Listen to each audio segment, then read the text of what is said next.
1절에서 11절까지 신약성경 212쪽입니다.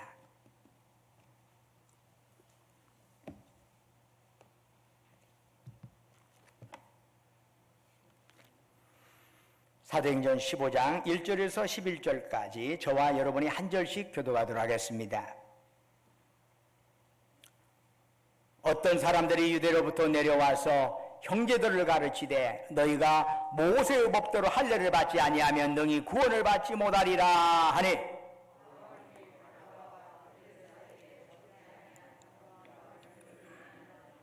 형제들이 이 문제에 대하여 바울과 바나바와 및 그 중에 몇 사람을 예루살렘에 있는 사도와 장로들에게 보내기로 작정하니라. 그들의 교회 전송을 받고 베니게와 사마리아로 다니며 이방인들이 주께 돌아온 일을 말하여 형제들을 다 크게 기쁘게 하더라.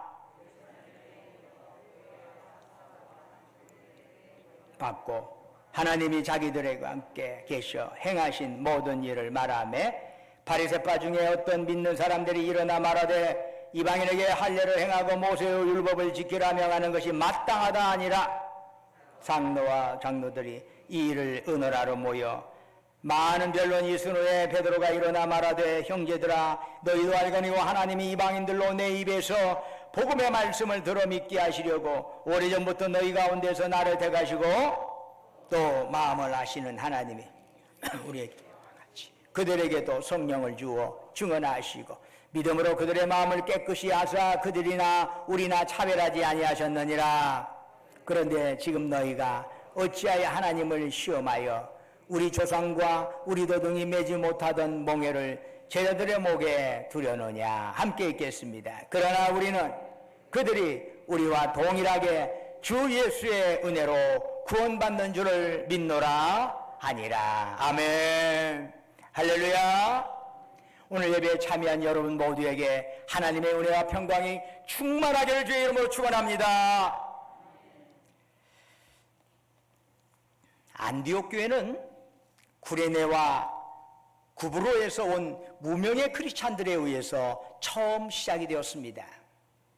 그 후에 바나바와 바울의 헌신으로 안디옥 교회는 든든히 세워져 갔습니다.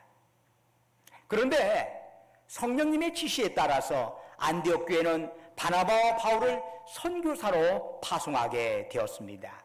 그들의 목회자들을 공동 목회하고 있는 바나바와 바울을 내보내라는 거예요. 그 선교 사역을 하도록 그렇게 지원하라는 거예요.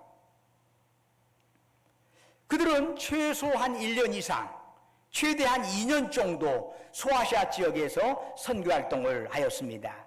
이제 이 1차 선교 여행을 마치고 안디옥 교회로 돌아와서 선교 보고 집회를 가졌습니다. 그들은 선교 여행 중 하나님께서 그들을 통해서 행하신 일들, 이방인들에게 믿음의 문을 여신 것을 상세하게 보고하였습니다. 특히 바울은 구브로섬에서 바예스라는 거짓 선지자인 마술사의 눈을 멀게도 하였고 루스트라에서는 선천적으로 걷지 못하는 사람을 일으켜 세우기도 하였습니다.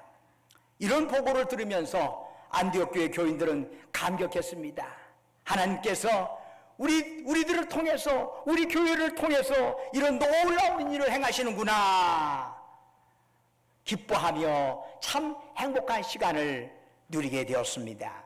그런데 이 모든 것이 잘 진행되는가 싶더니 안디옥 교회에 소용돌이가 몰려왔습니다. 이에 대해서 사도행전 15장 1절은 이렇게 말씀하네요. 어떤 사람들이 유대로부터 내려와서 형제들을 가르치되 너희가 모세의 법대로 할례를 받지 아니하면 능히 구원을 받지 못하리라. 문제의 발단은 유대에서 온 어떤 사람들, 더 정확히 말하면 예루살렘에서 온 어떤 사람들이었어요. 이들은 안디옥 교회 교인들에게 예수를 믿는 것 가지고는 구원받을 수 없어. 그것만 갖고는 안 돼. 할례를 받아야 비로소 구원이 완성이 되는 거야. 이렇게 말을 한 거예요. 여러분, 안디옥 교회가 어떤 교회입니까? 이방인 지역에 최초로 세워진 이방인 교회입니다. 이방인들 역시 예수 그리스도를 믿기만 하면 하나님의 자녀로 구원받는다는 복음을 굳게 받아들이고 그것을 실천한 교회입니다. 그런데 어느 날 느닷없이 유대에서 온 어떤 사람들이 이방인들은 아무리 예수를 믿는다 할지라도 할례를 받지 아니하면 구원 없어, 이렇게 말하는 건 아닙니까? 이것은 바나바와 바울이 안디옥교에서 가르치고 이방인 선교를 하면서 선포했던 내용을 정면으로 거부하는 것입니다. 조용하던 안디옥교에 평지풍파가 일어났습니다. 바나바와 바울은 할례를 구원의 조건으로 내세우는 유대인들에게 강력히 맞섰습니다. 이 문제는 복음의 핵심 문제예요.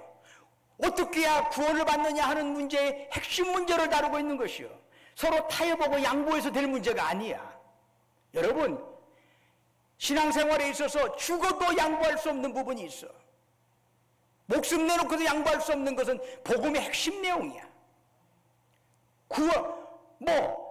예배 드리는 양식이라든가 그 절차에 있어서는 얼마든지 교단별로 차이가 있을 수도 있고 얼마든지 그런 차이 있을 수 있어요. 그런 건 얼마든지. 그러면요, 목사가 이 가운을 입어야 하느냐 안 입어야 하느냐, 이건 주변부적인 얘기지. 교회 안에서 어떤지 이른바 교회 중에서 무악기파가 있어. 무악기파는 악기를 전혀 이용하지 않아. 찬양에 사람 목소리만 해. 악기를 이용하냐 해갖고 무악기파는 악기 이용하는 사람들을 별로 안 좋아해요. 그런데 그건 복음의 핵심 문제는 아니에요. 악기 이용할 수도 있고 이용하지 않을 수도 있고. 교회에서 드럼을 쓰냐? 교회는 오직 피아노와 바이올린 이런 것만 써야지, 이렇게 하는 데도 실제로 있어요. 그래서 드럼 자체를 쓰는 것에 대해서 거부하는 데도 있어요. 그러나 그 모든 것들은 복음의 핵심 문제가 아니야. 다 복음의 주변부의 문제야. 주변부를 얼마든지 바꿔줄 수 있어. 머리에 두건을 쓰는 데도 있고 두건 쓰지 않는 데도 있고, 이건 다 주변부의 문제야. 핵심 문제, 구원의 문제에 대해서는 양보할 수 있는 문제가 아니에요. 어떻게 구원을 받느냐? 예수 믿는 것 갖고는 안 돼. 할례를 받아야 해. 지금 이런 주장을 하고 있는 거지요. 바나바와 바울은 이방 선교를 하면서 하나님께 역사하신 것을 직접 체험한 증인들이야. 그들은 이방인들 속에서 복음을 전하는데 놀랍게 하나님이 역사하고 성령이 역사하고 그 속에서 기적이 일어나는 걸 보면서 그들도 깜빡깜빡 놀라는 거지요. 이것을 경험한 사람들이에요. 그런데 유대에서 온 사람들, 아마 그들의 정확히 다른 형태로 표현하면 율법주의자들이라고 말할 수 있어요. 이 율법주의자들의 주장에 의하면 반드시 아무리 예수 그리스도를 믿어도 율법을 지키고 할례를 지켜야 구원받을 수 있어, 이러는 거예요. 극과 극이에요. 이들과 타협 없이 맞서는 것은 너무나 당연한 일이지요. 사안의 심각성을 감지한 안디옥 교회 교인들은 바나와 바울 그리고 안디옥 교회 교인들 몇 사람을 예루살렘 교회에 보내어서 그 문제에 대해서 판결을 받아오게 하였습니다. 그 이면에는 안디옥 교회 목회자인 바나바와 바울의 설명만으로는 미흡하다는 뜻이 그 안에 담겨져 있는 겁니다. 즉 예수님의 직계 제자인 사도들의 판결을 받아야겠다는 것이에요. 어찌 보면은 안디옥 교회 목회자로 헌신한 바나바와 바울에게는 좀 섭섭할 수도 있는 일이야. 그래, 그 목회자를 이렇게 못 믿어주냐? 그렇게 했는데도 못 믿어, 이 기적 선교복을 했는데도 못 믿어주냐? 조금은 섭섭할 수도 있어요. 그러나 바나바와 바울은 그런 것에 연연할 정도의 인물들이 아니었답니다. 그들은 기꺼이 안디옥에서 예루살렘까지 480km 떨어진 그곳을 향해서 출발을 했습니다. 바나바와 바울 일행은 예루살렘으로 가는 도중에도 그냥 예루살렘 바라보고 간 게 아니에요. 도중에 만나는 믿음의 형제 자매들에게 하나님께서 자신들을 통해서 이방인들을 어떻게 구원하셨는가 하는 것들을 간증하면서 복음을 전하면서 그들은 예루살렘으로 간 거예요. 아마 오랜 시간이 걸렸을 겁니다. 바울과 바나바가 오늘이기까지 자신들에게 은총을 베푸신 하나님을 믿기 때문에 다른 사람이라면 속상해할 수도 있는 상황에서 전혀 개의하지 아니하고 그들을 향한 하나님의 역사하심을 증거했던 것이지요. 이 간증을 들은 믿음의 형제 자매들은 은혜 충만, 기쁨 충만이었어. 야, 하나님께서 그렇게 역사하시는 거구나. 어떻게 그렇게 이방 땅에서 그렇게 역사해? 참 신기하다. 이런 거지요. 이제 바울 일행이 예루살렘에 도착하자 교인들과 사도들, 장로들이 이들을 영접하였습니다. 바울이 다메섹 도상에서 예수님을 만나고 나서 그 이후에 예루살렘 교회를 방문한 적이 이번이 세 번째예요. 첫 번째가 언제냐? 다메섹 도상에서 예수님 만난 후에 아라비아 광야에서 3년 동안의 경건의 훈련을 쌓고 예루살렘을 방문한 것이 첫 번째였습니다. 그때 예루살렘 교인들은 바울의 회심 자체를 믿어주지 않았습니다. 저거 지금 위장전술이야. 교회로 들어와가지고 예수 믿는 사람들 싹 잡아가려고 지금 저렇게 작전 짜고 있는 거야. 하고 다들 바울을 피했어요. 그 후 바울은 13년간 자기 고향 다소에서 집거하였다가 바나바의 요청으로 안디옥 교회 공동 목회자가 되었습니다. 그리고 나서 1년 후 안디옥 교회 구제금을 들고 예루살렘 교회를 두 번째 방문하게 됩니다. 이때 예루살렘 교회 교인들은 공적으로만 바울을 대했을 뿐 특별히 어떤 뜨거운 어떤 교제가 환영이 있었던 건 아닙니다. 그 후에 적어도 2년이 경과한 뒤에 바울은 세 번째로 예루살렘 교회를 방문하게 됩니다. 이때 예루살렘 교인들은 모두 크게 기뻐하며 그를 영접하였다고 합니다. 그 이유는 지난 2년 동안 바울이 얼마나 걸출한 영적 지도자인지 그의 선교 여행을 통해서 하나님께서 얼마나 놀랍게 역사하셨는가를 잘 들어서 알고 있었기 때문이지요. 이제 바울과 바나바가 예루살렘 교회 교인들에게 하나님께서 자기들과 함께 하셔서 행하신 모든 일을 증언하였습니다. 바울은 이 모든 것, 하나님을 드러내는 것, 다른 사람들 앞에 하나님의 역사를 말하는 것이 바울에게는 큰 기쁨이었습니다. 여러분 생각해 보십시오. 그렇게 예수 믿는 사람을 핍박했던 자신을 주님이 꽉 붙잡아 주셔서 새 생명으로 나아가게 하셨습니다. 그리고 그뿐만 아니라 이방인의 사도로서, 이방인의 서도로서 하나님께서 불러주셨습니다.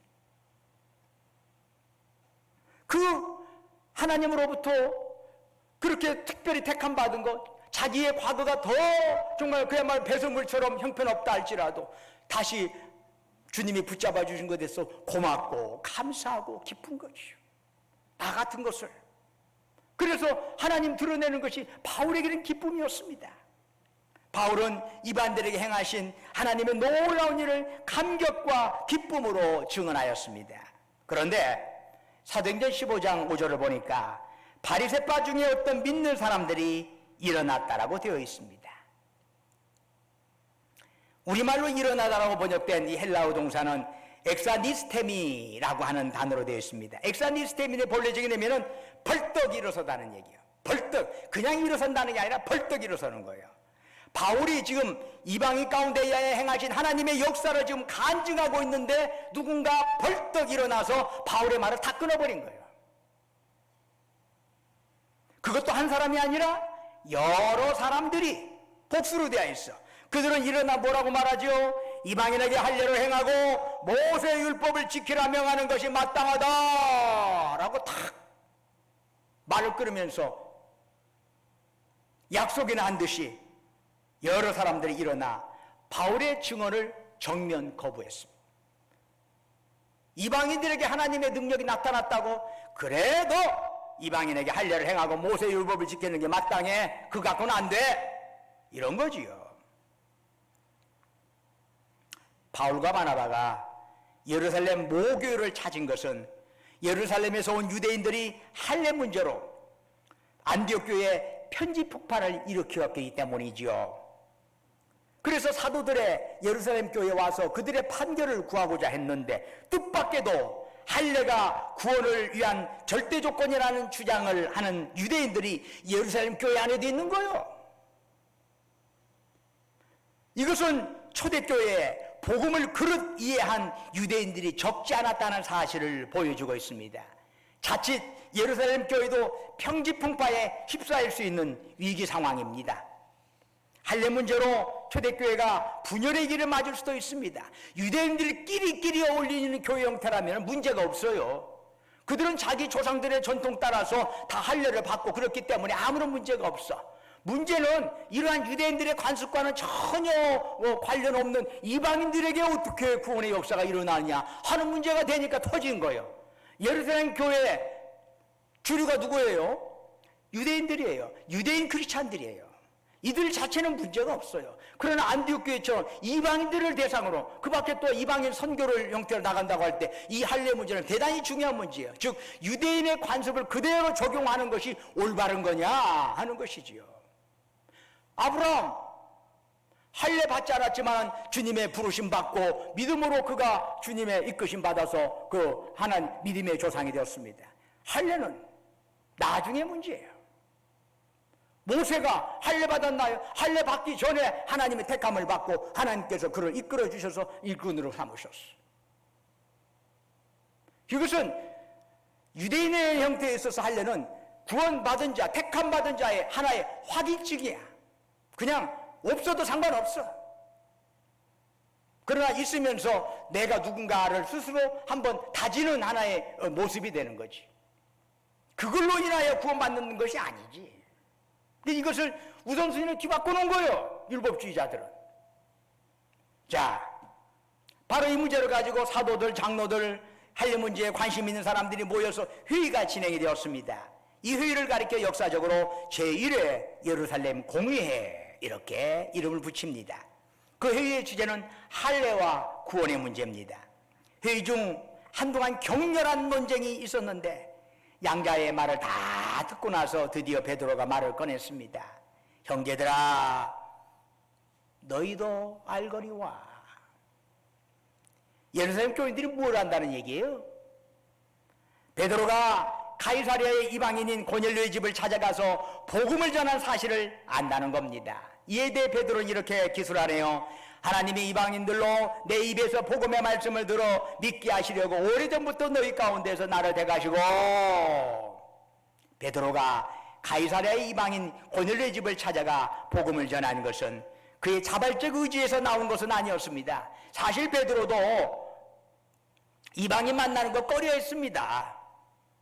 베드로는 정통 유대인이죠. 이방인 만나는 거 싫어요. 그런 베드로가 이방인 고넬료에게 복음을 전하지 않을 수 없도록 강권적으로 역사하신 분이 누구예요? 하나님이지요. 하나님이 끌고 가셨어. 베드로는 다만 복음을 전하는 하나님의 도구일 뿐이었습니다. 또한 사도행전 15장 8절에서 베드로는 이렇게 말합니다. 또 마음을 아시는 하나님이 우리에게와 같이 그들에게도 성령을 주어 증언하시고. 하나님께서는 고넬료가 할례를 받았기에 구원하신 것이 아닙니다. 고넬료는 할례와는 전혀 무관한 사람입니다. 그런데도 하나님께서는 고넬료가 하나님을 경외한다는 그 마음을 아시고 베드로를 그에게 보내셨고 구원의 복음을 전하게 하셨습니다. 그리고 오순절에 성령 강림 사건 임하신 것처럼 고넬료 일행에게도 성령을 주시어 그들을 하나님의 자녀로 삼으신 것이죠. 여러분, 성령이 임한 것보다 구원받았다는 더 확실한 증거는 없습니다. 성령이 임했다는 것은 하나님의 자녀로 인치셨다는 뜻이고 그것은 하나님의 천국 백성 되었다고 하는 하나님의 표현입니다. 그러므로 성령 받은 증거가 가장 확실한 구원의 증거예요. 즉 할례와는 전혀 무관하게 하나님께서는 이방인에게 구원의 역사를 펼치신 것입니다. 이 사실을 예루살렘 교인들 너희들 잘 알고 있잖아. 그런데 지금 너희가 어찌하여 하나님을 시험하느냐. 베드로가 사도행전 15장 10절에서 하나님을 시험한다는 표현을 씁니다. 그것은 뭔 얘기예요? 하나님을 하나님으로 믿지 않는다는 말이에요. 하나님의 약속과 말씀을 가볍게 여긴다는 얘기예요. 우습게 여긴다는 거예요. 하나님 믿는다 하면서 실제로 하나님은 더 뒷전으로 쳐지고 자기 자신의 뜻이나 자기들의 사상이나 편견을 더 우선으로 내세운다는 얘기지.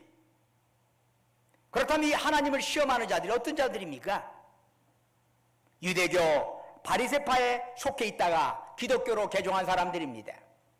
그들은 예수님의 십자가 은혜를 말합니다. 그걸 믿는다고 합니다. 그런데 문제는 그것만 갖고는 안 돼. 예수님 십자가만 갖고는 안 돼. 그거 갖고는 구원이 부족해요. 결국 하나님이 구원하신 이방인에게 할례라고 하는 그릇된 명예를 더 씌우고 있는 겁니다. 이제 베드로는 사도행전 15장 11절에서 복음의 진술을 분명하게 천명하지요. 우리는 그들이 우리와 동일하게 주 예수의 은혜로 구원받는 줄을 믿노라. 베드로의 이 신앙 고백은 유대인이나 이방인이나 오직 하나님의 은혜로 구원받는다라고 하는 것을 분명히 선언한 겁니다. 육체의 할례와 같은 인간적인 행위나 공로가 구원의 조건이 아니라 구원은 전적으로 하나님께서 그저 베풀어 주시는 하나님의 선물인 줄로 믿습니다. 그러므로 사도 바울이 에베소서에서 그런 말이잖아요. 우리가 어떻게 구원받았어요? 그 은혜에 의하여 믿음으로 말미암아 구원을 얻나니 이것은 우리에게서 난 것이 아니요 우리 행위에서 난 것이 아니요 하나님의 선물이라. 구원은 하나님의 선물이야. 우리가 이루어가는 것이 아니라 하나님의 선물이야. 즉 구원의 근거는 인간의 자격에 있는 것이 아니라 구원을 베푸시는 하나님의 사랑이야. 이것은 초대교회 자칫 복음이 왜곡될 수 있는 상황에서 가장 명쾌하게 구원의 문제를 설명한 것이라 할 수 있습니다. 여러분, 베드로는 위대한 학자 아닙니다. 예루살렘의 엘리트나 상류층 출신 아닙니다. 가진 것 없고 내세울 것 없는 갈릴리 어부 출신입니다. 그런데 베드로가 어떻게 이런 위대한 신앙 고백을 할 수 있나요? 그것은 책상에서 나온 거 아닙니다. 구체적으로 베드로는 하나님의 뜻을 머리로가 아니라 자신의 삶으로 체험하고 확인한 결과예요. 여러분, 베드로는 구체적인 복음의 현장에서 하나님께서 예수의 보혈을 통해 차별 없이 저를 용서해 주신다는 사실을 직접 확인할 수 있었습니다. 여러분, 하나님의 말씀은 머릿속이나 입술에 담아두는 것만으로는 그 생명력을 경험할 수 없지요.